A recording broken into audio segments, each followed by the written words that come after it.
Hello नमस्ते good morning welcome to my first blog. आज हामी सबैजना मेरो फुपू आमा अनि ठुलो फुपू हामी अरू नि धेरैजना हामी आज नैनीताल गइरहेका छौँ। भाइर रोड हुँदै गड्डा चौकीनिर हामीले गाडीको वेट गर्यौँ। हामीहरू 20-21 जना नैनीताल जाने थियौँ। हामीहरू कजनहरू चाहिँ एउटा गाडीमा बस्यौँ र हामी बनबसाको पुल हुँदै नैनीतालतिर लाग्यौँ। हामी एकचोटि चाहिँ पेट्रोल पम्पनिर झर्यौँ सबैजना।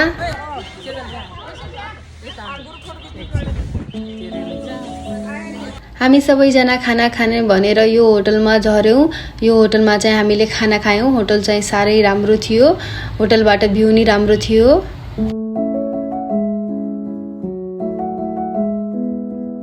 अनि मैले होटललाई एक्सप्लोर गर्दै गएँ र बिस्तारै होटललाई हेर्दै गएँ भित्र गएर होटलको। अनि पछि चाहिँ होटलमा चाहिँ दिल पनि थियो। दिलमा बसेर फोटो नि खिच्न मिल्ने रहेछ। अनि सबैजना हामीले सबैले फोटोहरू खिच्यौँ। आफ्नो धुनमा थियौँ, छरिरहेका थियौँ। मैले नि भिडियो बनाएँ। अनि खाना खाने भनेर हामी माथिको क्याबिनमा गयौँ। हामी चाहिँ धेरैजना भएर त्यो क्याबिनमा चाहिँ अटाएनौँ र हामीले एकचोटि म्यानेज गर्ने कोसिस गऱ्यौँ, तर नि हामी अटाएनौँ र हामी तलको क्याबिनमा आएर आरामले टेबल लगाएर हामीले त्यहाँ चाहिँ खाना खायौँ। धेरै भोकको कारण मैले खाना खाएको भिडियो निकाल्न नि बिर्सेँ। खाना आएको नि भिडियो निकाल्न बिर्सेँ। खाना चाहिँ एकदम टेस्टी र राम्रो थियो। अनि त्यसपछि हामी होटललाई बाई बाई भनेर आफ्नो डेस्टिनेसनतिर लाग्यौँ। खाना खाएर एनर्जी आएपछि हामी गीत गाउँदै नाच्दै आफ्नो डेस्टिनेसनतिर लाग्यौँ। अनि बाटोमा चाहिँ भ्यू चाहिँ एकदम राम्रो थियो। गाडीमा धेरै गाउँदै नाच्दै गरेको कारणले हामी थाकेर एकछिन सुतिहाल्यौँ। नैनीताल पुग्ने बित्तिकै हामीहरू उठ्यौँ र नैनीतालको भ्यू चाहिँ एकदम दामी थियो। हामीले गाडीबाट भ्यूहरू हेऱ्यौँ। हामी आफूले स्टे गर्ने होटलमा पुग्यौँ। होटलमा ब्याग स्याग निकाल्यौँ। होटलबाटको भ्यू चाहिँ यस्तो थियो। त्यहाँ चाहिँ एकदम कोल्ड वेदर थियो र सरसरी हावा चलिरहेको थियो। त्यसपछि आफ्नो आउटफिट चेन्ज गरेर हामीहरू लाग्यौँ। मेरो र मेरो कजनको जुत्ता सेम थियो र हामीले होटलको बाहिर भिडियोहरू बनायौँ। त्यसपछि हामी हिँड्दै होटलदेखि बाहिरतिर लाग्यौँ। हामी सबैजनाको आउटफिट चाहिँ यस्तो थियो।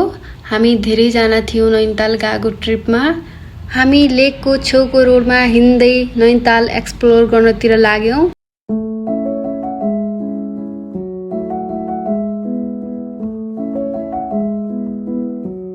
तालमा चाहिँ धेरै ठुला ठुला माछाहरू थिए। अनि त्यसपछि हामीले बोटिङ गर्ने भन्यौँ र सबैजनाले बोटिङ गर्यौँ।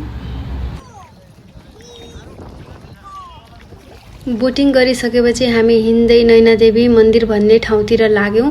त्यहाँ चाहिँ ठुलो मार्केट थियो। सबै कुरा एक्सप्लोर गर्दै बिस्तारै हिँड्दै त्यहाँ सबै कुरा हेर्दै मन्दिरतिर लाग्यौँ। मन्दिर चाहिँ मार्केटको साइडमा थियो र हामीले मार्केटलाई एक्सप्लोर गरे एकचोटि के कसो सामानहरू छन् भनेर। हामीले यहाँ रातिसम्म रुक्यौँ। रातिमा चाहिँ अझै नै राम्रो भ्यू थियो। डाँडाहरू एकदम चम्किरहेका थिए घरको लाइटहरूको कारणले। अनि मन्दिर नि एकदम चम्किरहेको थियो। हामी खाना खाएर सँगै हिँड्दै आफूले बस्ने होटलतिर लाग्यौँ। हामी बिहानदेखिको सफरले गर्दा सबैजना थाकिसकेका थियौँ र हामी 12 बजीतिर होटलमा पुग्यौँ। Thank you so much for watching. Don't forget to subscribe.